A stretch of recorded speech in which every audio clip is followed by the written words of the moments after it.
Welcome to the Born and Raised Music Podcast. I am Kent. And I am Garrett, and today we have James Trimble from the Dirty Guvs. Dirty Guvs formed in 2006 to fill a free slot at a benefit concert in the Old City Courtyard, very nearly 14 years to the day that we recorded this podcast. That hastily put together band has become one of the biggest music success stories to come out of Knoxville. Toured around the Southeast, packing theaters and clubs. They've done shows with bands like Wilco, The Black Crowes, Need to Breathe. They played big festivals like Bonnaroo and South by Southwest, and their last full-length studio album, Hearts on Fire, debuted at number 1 on the Billboard Heat Seekers chart. I didn't realize that. That's actually a really big deal. Thanks, Wikipedia. Yep.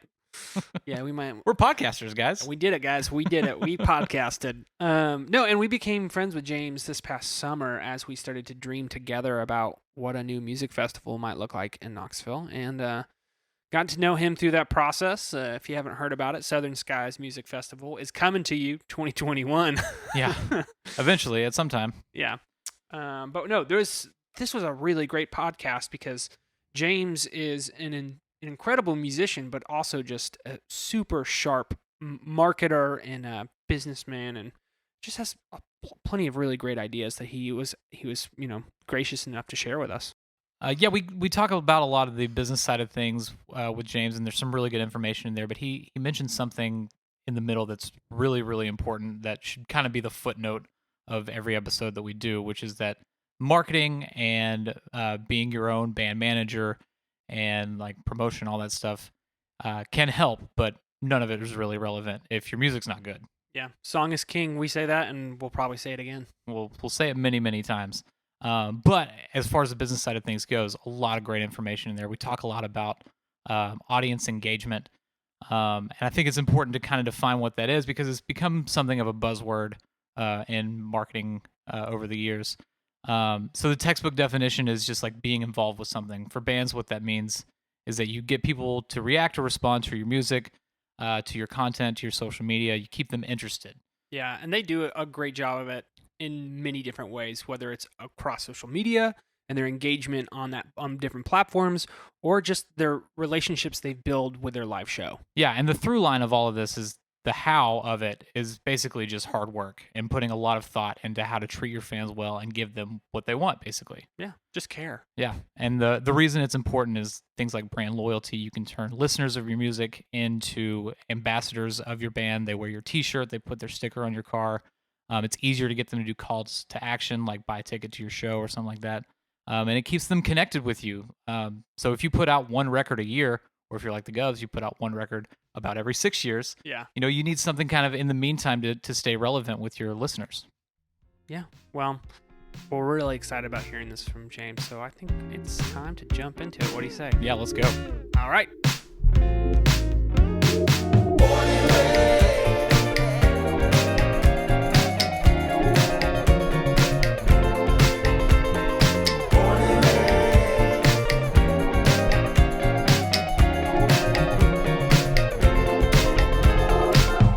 So we got James from the Dirty Guvs here. We're going to be talking about the Guvs music, and just honestly, the one thing that I feel like you guys did really, really well throughout your entire career was building and engaging your audience.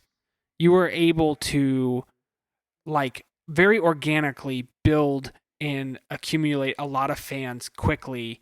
And I really want to know about that entire journey for you guys, because there's so many different facets that had to do with it, whether it was social media or just the type of music and the atmosphere that kind of comes with it. But kind of rewinding all the way to the beginning, like what was the first kind of bump that you guys saw from your efforts, and what was your first effort that you go, oh, you know what, this really works? Man, like going way back. You're talking like all the way back. Like all the way back to 06. So 06 back. The Bruce is loose back. Bruce is loose. That's what broke us. Let's see. Our first, I don't know how much you know about kind of the genesis of the band, but we were born from a joke that was played by Justin Hoskins, our bass player. But yeah, Justin had a friend who was throwing a benefit concert in the Old City in 2006. And if you remember the 90s band, Sister Hazel was the headliner of the benefit concert, and they needed an opener. And with a straight face, Justin Hoskins looked at this young promoter and said, "I'm in a band. We'll open for free." And this promoter, who had spent all their money, said, "Justin, you're not in a band. I've known you for a decade." He's like, "No, I'm in a band. Have you never heard of my band?" She was like, "If you're in a band, I need you to play for 25 minutes, and you're the opening act." And so what happened was Justin came home. He was my roommate. And he said, "Hey, man, we got to start a band." And you started on a grift. You're grifters. Yeah, we're grifters. And he was like, "Hey, we've got to start a band." And I said, "What are you talking about?" He's like, "We got a gig in 10 days. And we've got to come up with 25 minutes of music. And we're going to play in front of a crowd, in front of a band that's actually relatively well known, especially in the 90s. They were super well known." I was like, "You got to be kidding me." So there were 5 guys living in the house, and 3 of us joined this band. And then we had a common friend whose nickname was the Guv'nah. And without getting into too many details, the Guv'nah convinced us that these other 3 people needed to be in the band. One of which was Michael Jenkins. I'd never met Michael Jenkins. And then 9 days later, we were on stage, and now we write songs together. Another was a previous member of the band, a guy named Chris Duty, original keyboard player in the Dirty Guvs, a very good friend of mine. The best part about Chris joining the band was he joined the band when he said, "I think I have a keyboard under my bed at my parents' house." That's all the qualification he needed. Yeah. And so if you can imagine, so to aspiring musicians out there, the quality of the music that was on stage that afternoon in the Old City parking lot, right there behind Club 106, which turned into the Red Iguana, which is now, I think, Southbound. Is that right? Yeah, that More sounds or less, right. Yeah. Between Southbound and Barley's. I went to the there's that Red stage. Iguana to see Mr. Mac do "Where You From Fool" to 865 in 2004. Oh, man. So R.I.P. I guess, yeah, I mean, yeah, rest in peace for sure. Where you from, fool? I guess all I can say is that story is that's the story of the Dirty Guvs. Every step of the way has kind of been, let's see, let's give this a shot. This seems a little ridiculous. We were very strategic early on. I guess tips that would give people more hope than the ridiculous nature of that story. Right. We were super strategic early on with how often we played in Knoxville, and we wanted to. I mean, I went to tons of concerts. I was just a concert junkie. Went to the Prez Pub all the time. Went to Barley's all the time. Those were the places to be back when our band was cranking at the beginning. And it was interesting. I had some friends that were in bands, and it was like they were playing every weekend or the first Friday of every single month at the same venue. And one thing that was really hard was when they kept asking me to come over and over again and see them play the same 6 songs. And I was like, man, I love you, but do you have new songs? Because it's hard to write new songs, right? You don't just, crank out a bunch of brand new hits. And so one of the kind of strategic things in the back of our head at the very beginning was, let's make every event worth coming to. A spectacle. Let's make it a spectacle.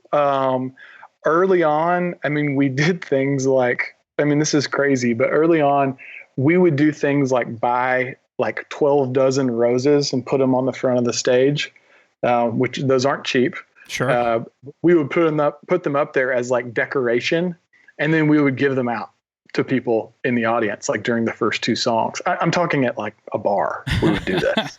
And so now people are walking around the bar the whole night with this, stem rose in their hand. And they're like, this band gave me this flower. And, it was just this kind of spectacle. And the guy that walks through downtown in the old city selling single roses to people on dates? Yes. Did that guy ever look at you side-eyed for pulling that? No, I don't think he did. I don't think he did. Stepping on his turf. But I'd be lying if I said one of our band members didn't dress up as him on Halloween one time. It was Justin. Was it Cosmo? It was Mitch, our former. He was an original band member. Mitch was like 1 part conga player, 2 parts backup singer and bass player. We were such a strange mix of average to below average musicians at the beginning. It was just such an interesting thing. But yeah, we kind of treated, and we still do, we treat every show like, good chance there's only a few more of these. Saying every show's your last is a little bit ridiculous, but it's like, we might not be able to do this much longer. You never know. How do we top ourselves too? Right. Yeah. Great lessons in there for bands playing out in their local scene, whether it's here or anywhere, and that's limiting your hometown plays and making every show an event. I think that's something that everybody could do well, even the bands that view it in that way, to kind of push into that and think about it more and try to make every time they step out on stage a new experience, especially for people that are coming back to see them over and over again. Right. I mean, you're gonna mom and dad can only watch the same show twice, so many times. Right.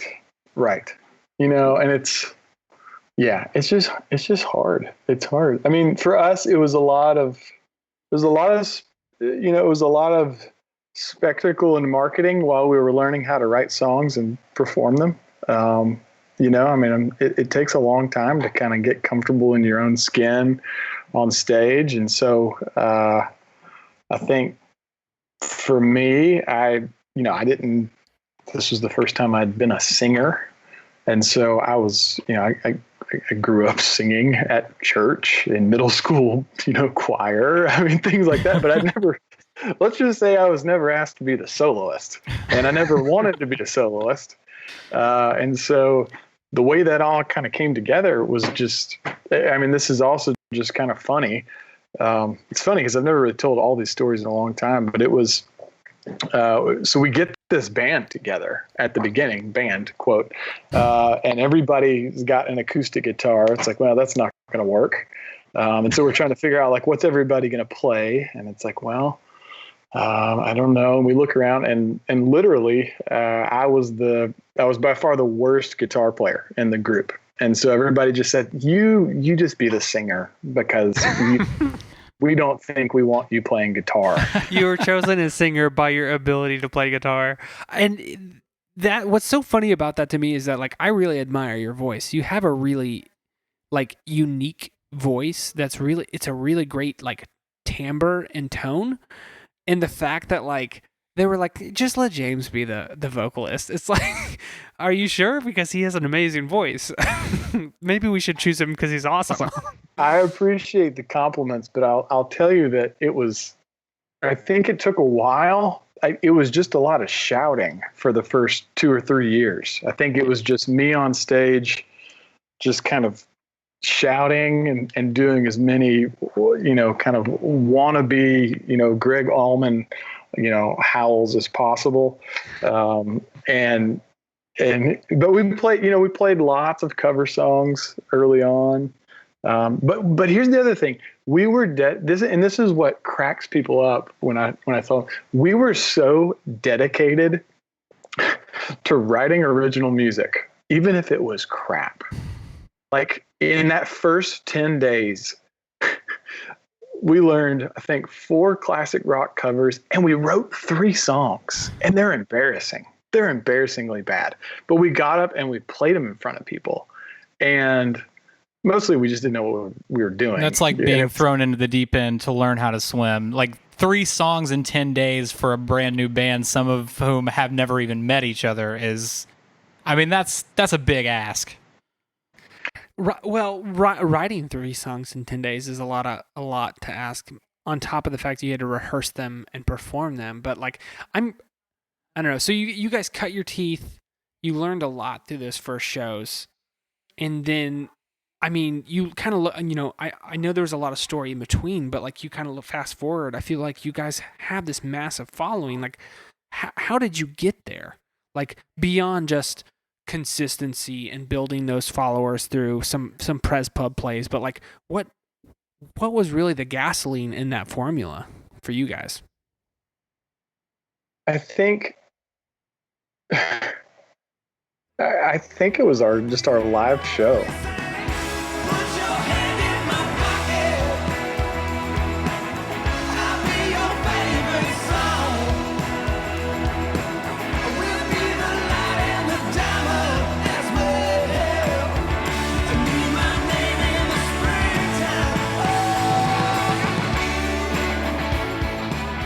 Really, when you get down to it, it was, I mean, we early on, we did things that were so silly looking back, like things like switching instruments on songs for just whatever reason.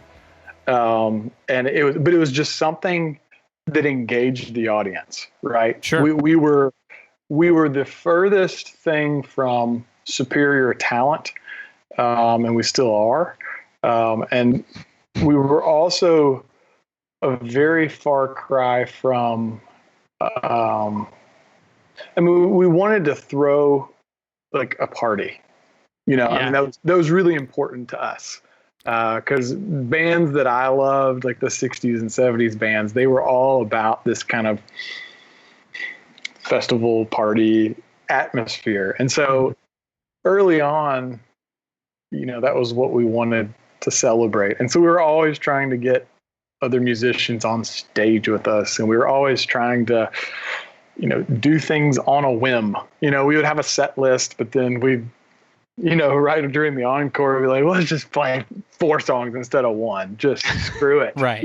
Just do it. Oh, we didn't rehearse the other ones. Just who cares? Just do it. Let's just play them, and James, you unknowingly pulled out the kind of word of the day. Like the one thing we really wanted to talk to you about today is building and engaging an audience, because we think that you guys do that probably better than anyone that we've ever seen. And a lot of the stuff that you talked about, I mean, you talking about playing 4 songs in your encore instead of 1, and doing all these things to make each show special. I mean, that's just it. It's just the thoughtful nature of giving your fans so much every time. Not even every time you go out and play a show, but like with your email list and with your social media and all the content that you make. I mean, you guys put a lot of thought into how to keep audiences engaged with whatever it is that you're doing. And that is really what we wanted to kind of press into the most in this episode. Cool. Yeah. I mean, it's the first time I saw Wilco play, they had 16 songs in their set, and they played an 8-song encore. That's amazing. And I talked about their 8-song encore for like a year. And now here I am like a decade later talking about it. I'm still talking about it. I was at the Tennessee Theater, and I just remember it was like I didn't have enough, it's like I wanted to like pour beer on my head after every single. They're going to play another one. Are you kidding? Absolutely. I can't believe it. And it's those lasting moments that just kind of stick with people. I mean, I hope we've created a handful of those for our much smaller than Wilco fan base through the years. But yeah, it's one of those things where you just gotta, I don't know, you gotta be comfortable with just trying something new. And as far as engaging our fans, we always, can I provide some more tactical things that aren't just, be ridiculous? That's what we're here for. Yeah. Get up on stage. Give them the razzle dazzle. Yeah. Give them the razzle dazzle. Find a cool pair of pants.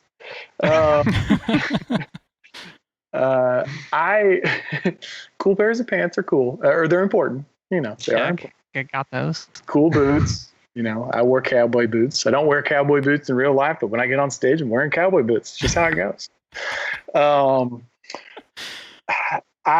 I would say one thing that was really important to us as a band early on is we found a partnership with a graphic designer in town who was making posters for some bands that we thought were cool. And we contacted this guy and we said, hey, we want you to create this is a business strategy of us, but we want you to create a brand, something that we will put on everything forever until we come up with a better brand. He was like, cool. And he was like, yeah, no problem. That's like $5,000. And I was like, no, hold on. We're a band. So how about $500? And he was like, yeah, we'll meet somewhere in between. Now we met much closer to $500 than $5,000, but it was an investment that was worth it. So we were able to hire this guy that had a real eye, and whether he knew it or not, and I might as well say his name. It's Brian Garvey, great guy, Brian Garvey, bass player in the Coveralls. If anybody's out there being a fan, nice. Incredible, good friend of the band, and has done so much design work for us through the years.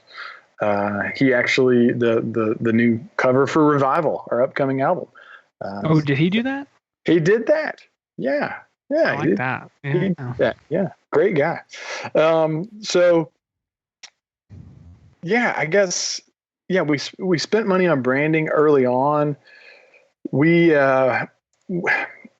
things that really made it work for us is we never kept a penny of anything that the band made for 5 years. Man, 5 years. So all of it went back to investing in the band. Every penny. Nobody for 5 years. And it wasn't like we said 12 years is the cutoff and then we'll do it. But it was right at 5 years where we just said, look, this is fun.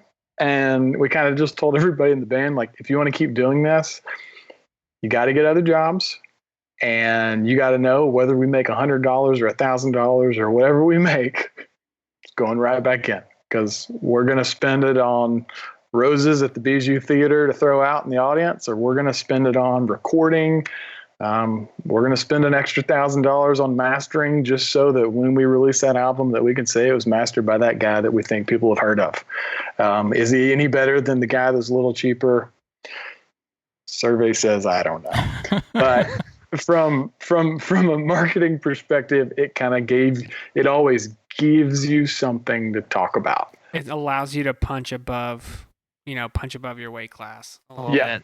That's a good way to think about it. I mean, we played kind of local Knoxville lore stories about us would be, we played at Barley's like 3 times a year. And that would be we would only play Knoxville like 3 times a year, period. And this was as we were kind of building the band. And we would only play there maximum 3 times a year. And when we got to the point, I mean, we were blessed and people were coming out in droves. I mean, it was getting crazy. We were like the New Year's Eve band at Barley's. You were packing it out. I don't know if I've ever told you this. The first time I ever tried to go see you guys was one of those Barley's shows, and I couldn't get in. They wouldn't let me in. And I've never heard of Barley's doing that before or since. Yeah, I think that might be the one time in their history that they were like, no, we're full. So I had to catch you for the first time at the Bijou Theater a couple of years later. Yes.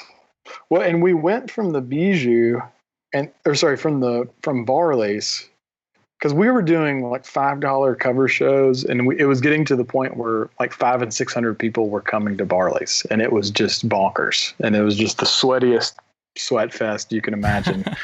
And we approached, we approached the Bijou Theater and AC Entertainment, and we were like, guys, we really want to play at the Bijou. Like we got this album that was recorded. We're this band. We're this Barley's band. Like, we want to just play.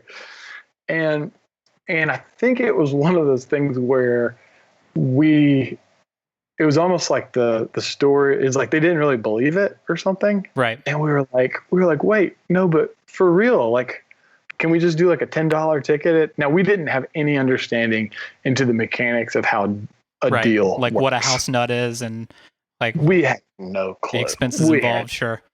We had no clue. And so when they told us no, we were like, well, what does it cost? Like when somebody wants to get married at the Bijou, like what do they pay to rent the place? And they're like, well, here's the price. I don't remember what it was. And we were like, well, then that's what we want to do. We're just going to rent the Bijou. And so we rented it. And then you start realizing there's all these kind of hidden costs, like, oh yeah, you gotta have security guards. You gotta have like, and so then suddenly it's like we're footing the bill for all the line items. And let's just say we didn't make a lot of money that night, but we did a $10 ticket at the Bijou, and we sold the stupid thing out. And it was great. And we made almost $0. It was awesome. Well, it had to have been the last $10 ticket at that place, right? Yeah. Yeah. I mean, the only way you can make money is to like, I think $18 is like their floor. Yeah. For a ticket. It was rough. I mean, we like kind of barely broke even, but that again, it was just one of those things that was just kind of like, you don't get into music because you think like, oh, this is like a really good business plan. Like this is going to make a lot of sense. Like, yeah, like you get into it because you love it. Well, not only that, but like, I think a lot of people look at bands and go, yeah, I'm going to do this. And then things are going to start happening. And it's like, no, if you make a business plan, your break even's not at the earliest of any business plan I've ever looked at. It's like 3 years in. So like, why would you ever expect it to be any earlier than that, you know? And so I think a lot of bands start out and they're like, yeah, we've been doing this for 2.5 years and we haven't made a dime. And it's like, yeah, that's welcome to business. Yeah, of course. Yeah, that's a lot of businesses, period. Yeah. You're in a really hard industry, so it's going to be harder than that, you know? Every overnight success is a 10-year story, you know? But shoot, man, I'm hearing that story, hearing you say, gosh, we played the Bijou, we didn't make any money. I hear that, I'm like, my God, you rented out the Bijou and didn't lose your ass. Like, like that in itself is a feat. It was a feat. It was a feat. And I guess kind of for us, it was, and that was, we've been around a while for any new bands out there. And that's still played into like you guys punching above your weight class. Like being able to fill the Bijou, I feel like plays into the lore of the story that you guys were building. Another thing that I remember you telling me a little bit about was just like your dedication. You guys came onto the scene like right as social media was a thing. Like bands now are like, of course we have to do all these things, but like you guys were figuring it out as it was being invented. You know what I mean? So like what did you guys have to do to figure out what role that played in a band's story with Twitter and Facebook and all these things kind of popping up as you were building your audience? Yeah. I mean, I don't want to sound too old, but Facebook wasn't a thing my freshman year of college. So that's pretty old saying. It came out my sophomore year of college. So that's where I'm punching right now. We didn't start the band until I was out of college. So yeah, social media was a really new thing. I was 24 years old when our band started, which is an amazing thing to think back on now. And yeah, I mean, Facebook was relatively new, I guess less than 5 years old when we started. And we were very active, not just in creativity of hosting and promotional giveaways and things. We were very active in that we were dead set on building like relationships with people, even if they're such a small relationship. And it may even sound silly to call it a relationship. But I remember early on, I mean, for like, I'm talking like 3 or 4 straight years, if you commented on something that the Dirty Guvs put on social media, you received a private direct message from our band saying, thank you. We appreciate it. Have you ever come to an engaging question? Not just thank you, we love you, but have you ever seen us live? What's your favorite song?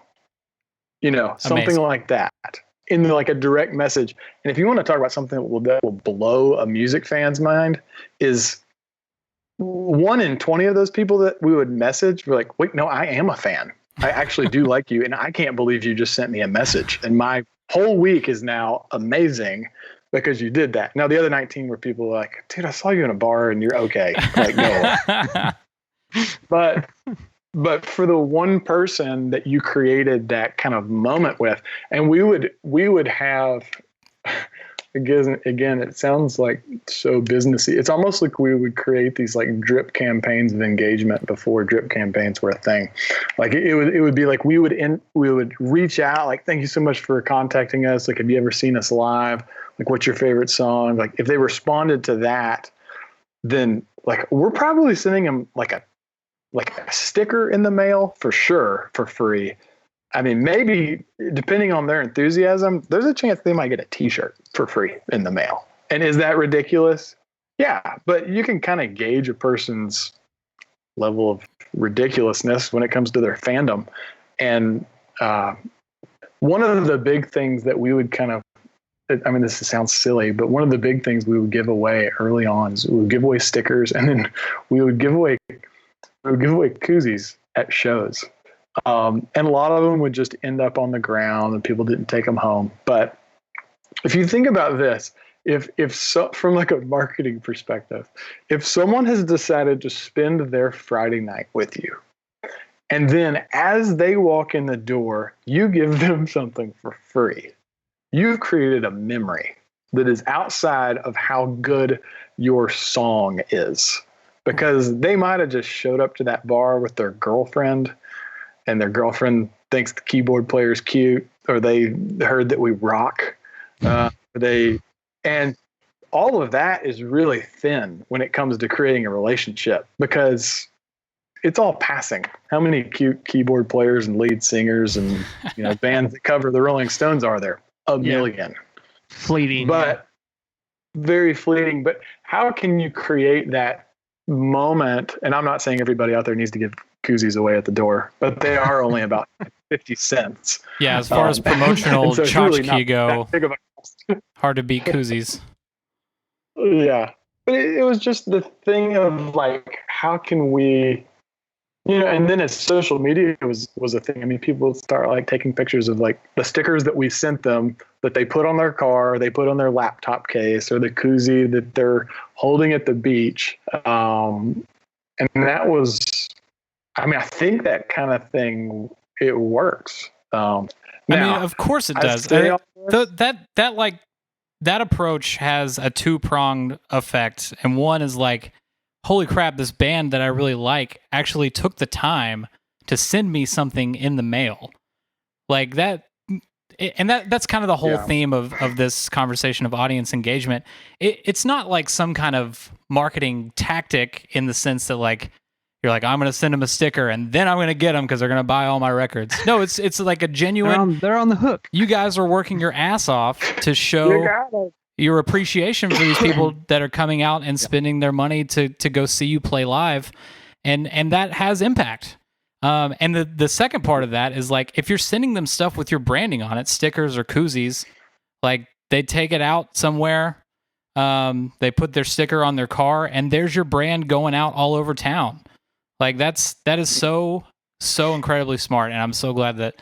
I mean, I knew you guys did a lot for your fans, but I didn't even know it was to that level. That is awesome. Well, and I guess for us, I mean, we were straight, like I was in graduate school at UT. It was funny, like our drummer was in high school. I was in grad school, and then a couple people were in college. Some people were out of college. It was just like such a smorgasbord of people and ages. And I mean, we really engaged the University of Tennessee. Like it was a decision we made early on. I mean, I'm talking, I don't know if people still hang up posters anymore, but I'm talking, yeah. I mean, I'm talking 250 posters on campus for a $5 barley show. Like it was excessive, and but I think it kind of worked. We would focus on Presidential Courtyard and I don't even know if that's a thing anymore. But areas where the freshmen and underclass, undergrads live. Those people can't even get into Barley's. Yeah, I know, but I think it was just we were just trying to spread the good word about the good times. Awareness, yeah. So you obviously you spent so many years building this band, and I mean I remember. So I moved to Nashville. And you guys were obviously a big deal in Knoxville and then started to branch out. Like, what made that jump to other cities work? Because, I mean, what was the first show you played in Nashville? I know that didn't you guys play the Exit Inn at one point? We did. Oh, gosh, but we played lots of venues before then. Man. Yeah, we kind of focused on Atlanta and Nashville and Chattanooga. We played a lot of shows in Johnson City. There were some small bars there. It was really fun. But then there weren't Al Capone's? Yeah, Al Capone's. Oh gosh, we've played there at least 15 times. Oh yeah. There's nothing like a 2:30 a.m. loadout, and nothing will make you wiser and stronger than after you do that for the 10th time, and you're like, all right, here we go. Existential experience. Here we are. It's special. Yeah, I mean, we started venturing out, but we did not, we early on, we had some like connections with some small booking agencies, and they're like, we'll put you on the road and do the thing. And we just didn't really want to do that. I don't think we were ready to make that kind of commitment of like, let's go out 100+ days a year and make $0.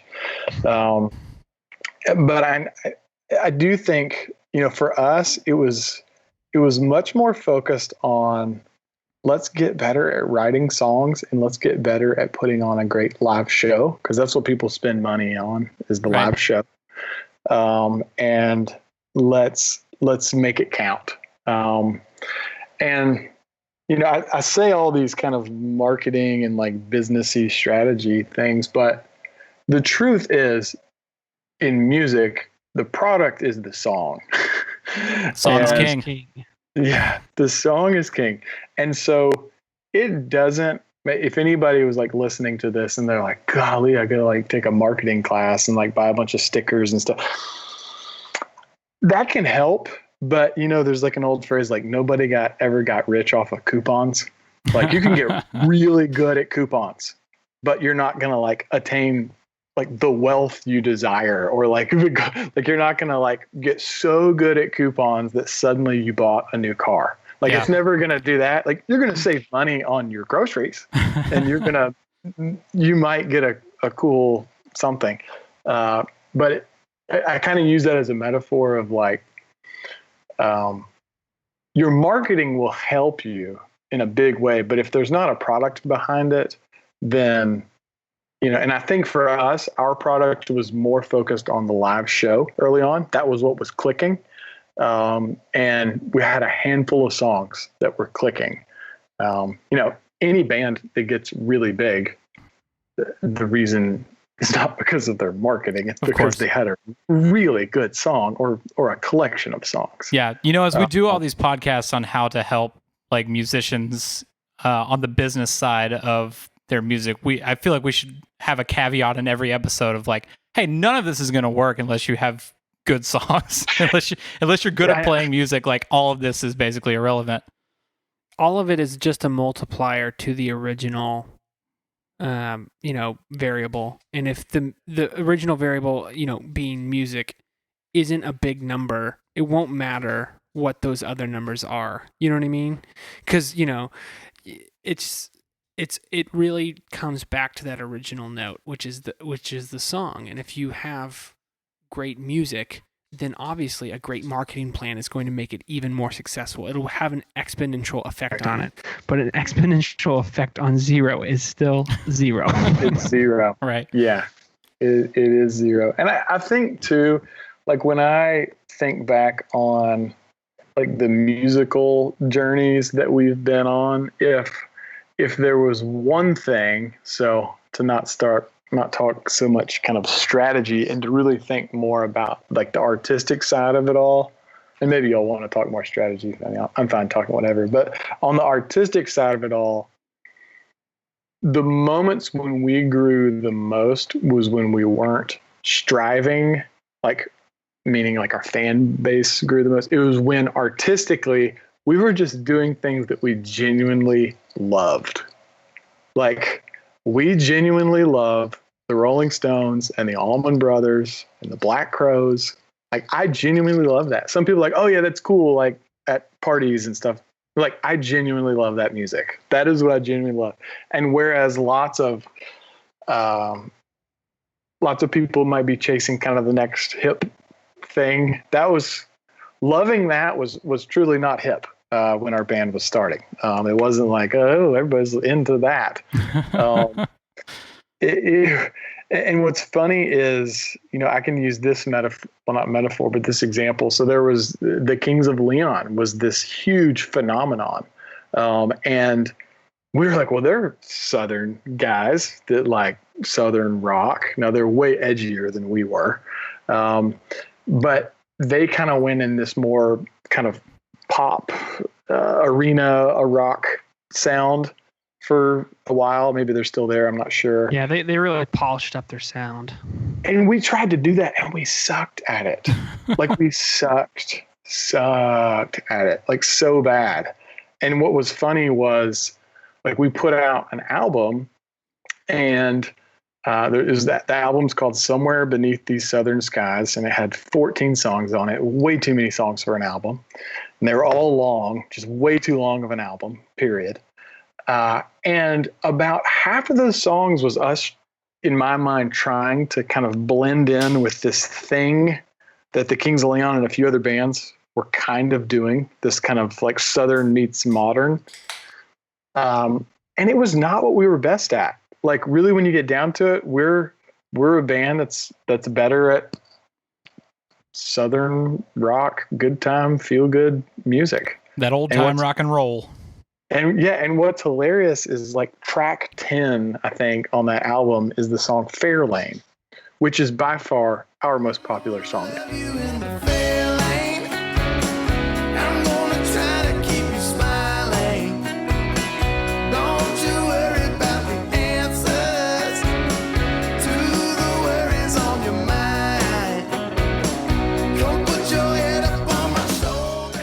It was a song that we almost didn't put on there because like it was literally the last song to make the album, and we almost didn't put it on there because we thought it wasn't like who we thought we were trying to be. And is that not so funny? And now it's our fans' favorite song. It's one of my favorite songs. It's like it connects with people in this way. And the truth is it's just this kind of natural outpouring as opposed to this thing that we were trying to fit into. So talking about engaging an audience, like having good music is part of that. And so is having good like content for social media or good video content. And I wanted to ask you, I've actually wanted for a very long time to ask you about the Baby We Were Young video. Because that was a music video that like you guys really put a lot into that and really went for it. And it paid off. It has like over 260,000 views on YouTube as of today. Yeah. And I want to know. Is that the one with Chisholm in it? Yeah. I want to know how you got Wayne that's really Chisholm. Ultimately all we want to know. And David Koechner, Champ from Anchorman, and Haley Williams from Paramore. Like, how did you guys get them to hop on this thing? So that video took, man, I'd have to go back. I think that video took 6 months to put together. I mean, that sounds like right. It had skydiving and flaming arrows into music and audio equipment. Maybe 4 months, but yeah. So we in talking about like partnering with creative people to kind of raise your musical village.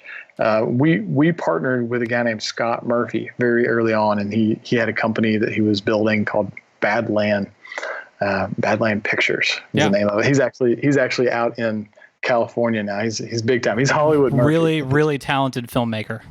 Super talented. Yeah. So I call him Hollywood Murphy now. He's out there doing it big. And we partnered with him early on, and I mean, Scott would just go on the road with us. He had some friends that would kind of join in and go on the road with us. Matt Dearman was a guy that was in their company, and they just had big, crazy, symmetrical visions or symmetrical aspirations of creating kind of ridiculousness that we did. And that idea of the Baby We Were Young video that was their video, their video idea. And Justin Hoskins in our band was also really, pivotal in putting all that together. And so Justin works really closely with them on kind of lining up a lot of the different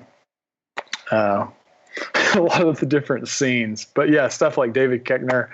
I mean, we literally were playing like the morning show on, like Fox 43 in Nashville.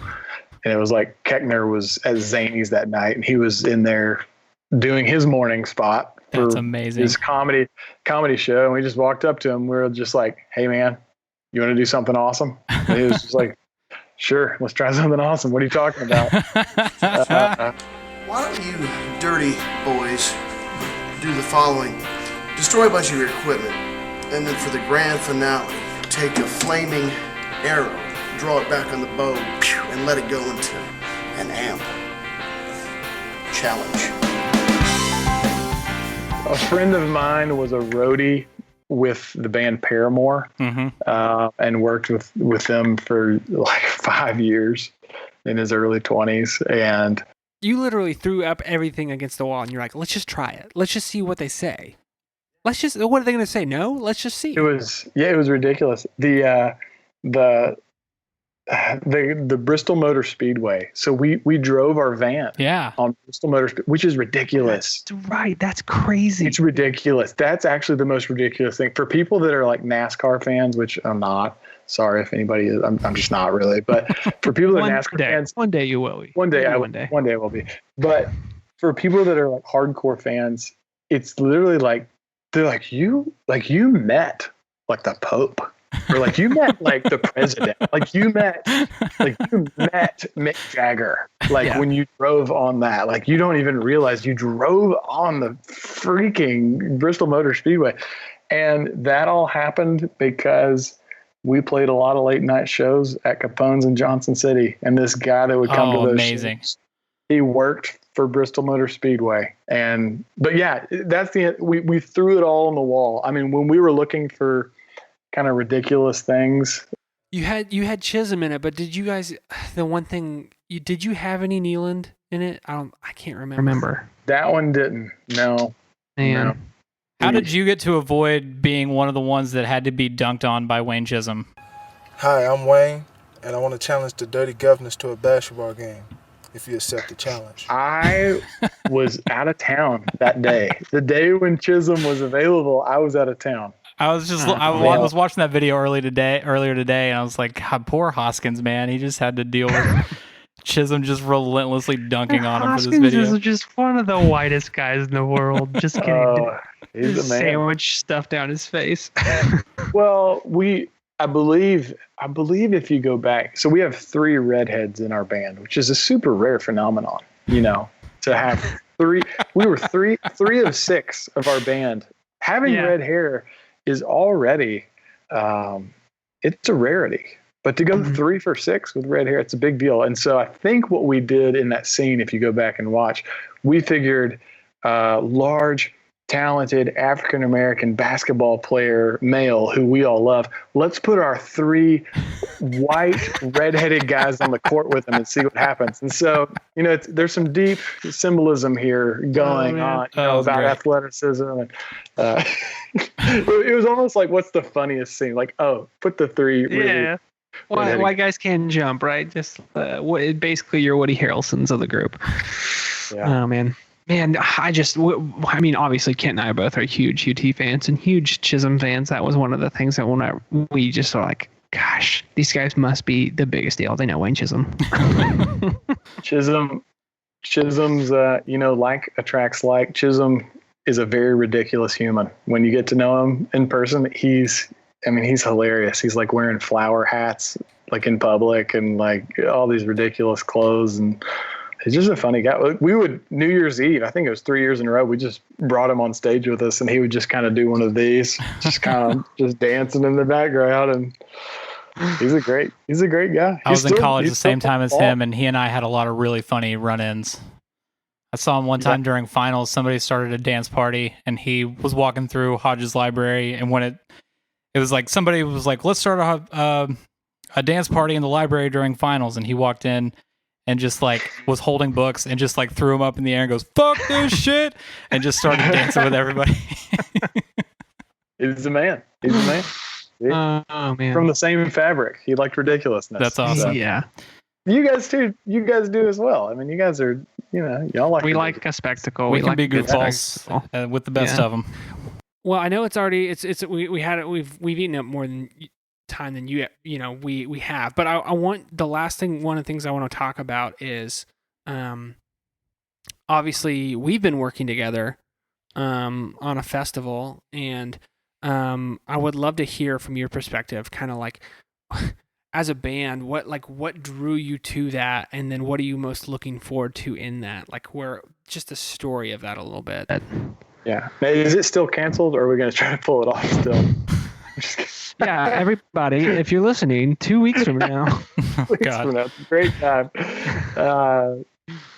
Yeah, so for us, why were we drawn to it? I mean, to us, it was an extension of something we had kind of dreamed about for a long time. But, before we met you guys, we didn't feel like it was something we could really kind of jump in and try to pull off on our own.